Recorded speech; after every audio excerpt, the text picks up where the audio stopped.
This is stupid. What? That was part of my video. This is going to be like a Bernie Sanders style rant about the 1%. Water bottles, hold on, stop. In a capitalist system like the one we have, businesses exist to extract the most amount of... They're supposed to provide value, and for that value to your life, you provide them back value. Yeah, anyway. Okay, businesses extract money from their customers. They're not there to provide you a product that you need. That's what you're supposed to think. They're there to extract money from you. They're like the bully that picks you up and shakes you and the money falls out of your pockets. But they have to do that. They're not allowed to do that. I mean, if they could, they would just come do that. You know, they would shake you and take your money. But they're not allowed to just come do that. So they have to kind of shake your brain to get your money, like rattle your brain. And they do it with crap like this, all right? I'm picking on the cycling industry because I'm a cyclist.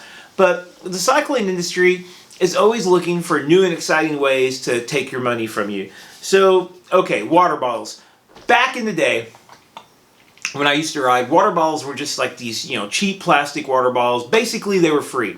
My buddy Snake used to buy a water bottle pretty much every time he went to the bike shop because they were like $3.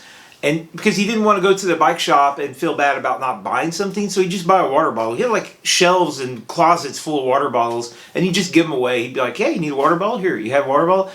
At some point, it was determined that a regular water bottle wasn't good enough. It needed to be insulated, so you could keep the cold liquids cold and the hot liquids hot. And, if you ride for an hour, it does keep, and you start with like a really, really icy cold bottle, it kind of works, but 30, 45 minutes, it's not really that cold anymore. It's kind of a joke. This just doesn't really insulate that well. Oh, I'm sucking here. Oh, I need a drink from my water bottle. I buy these all the time at like Goodwill for $1 or $2. That's where I usually buy them now. Because they're too freaking expensive. They're like $15 each for a water bottle. And they suck. You can't hardly get... Watch this.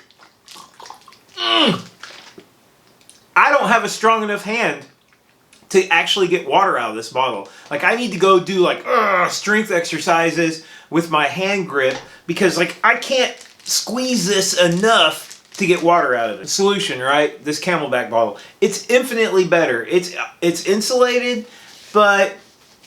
you can squeeze it. You can squeeze it. But these are about $15 too, I think. And let's see if the camera will zoom in on that wonderful nipple there. It's completely packed full of brown, moldy garbage. I tried once to get these apart and clean them, and it can be done. Here, I probably just broke it. It's full of this like brown sludge. I got to get this thing out. I got to get this brown sludge out of it. Ugh. Did I just break my favorite water bottle? There we go. Right, but that brown sludge stuff, it really doesn't hurt you. I never used to wash my water bottles. I just use them until they got too disgusting, then I'd throw them away. Occasionally I bleach them, even though that's probably just putting like chlorine into your body or something that's probably bad for you. But yeah, so this complex nipple system here they come up with, you can't really wash it without a degree in mechanical engineering to take it apart and put it back together. And then it's got this big fancy valve start and stop thing here, which is pretty nice. But again, I don't need this. I don't need this complication in my life. So I recently bought this. This is an Ellite water bottle. Somebody mentioned to me that the Ellite water bottles were good. It was like $8. $8 for a simple plastic water bottle. It has a regular old valve that slides up and down, like the way it's supposed to. You can easily squeeze it. Water comes out. I don't even really have to squeeze it. Water comes out. This is a great water bottle. It's got this goofy little, I don't need this. Like, I don't need to know. I can tell how much water is in it by holding it. I don't need this stupid chart here. But other than that, it's fine.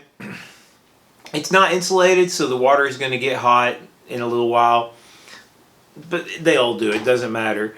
So this is $8. I guess with inflation, that means probably back when I was in the 90s when I used to buy water bottles all the time at bike shops. I guess $8 is about what this should cost, even though it just seems really out of whack to me. But yeah, so these $16, $15, $20 water bottles, they're not good. I haven't had an insulated water bottle that I've really liked using. Now, of course, on those really crazy hot days when it's like super hot, yeah, it is pretty nice to have an insulated water bottle. And yes, this Camelback one is the best one I have, and I do have a couple others of these. But most of the time, I just prefer to have a simple, easy to use, squeezy, easy to get the water out water bottle. And that's my water bottle rant against our capitalist cycling overlords that force us to buy really expensive water bottles. See you later.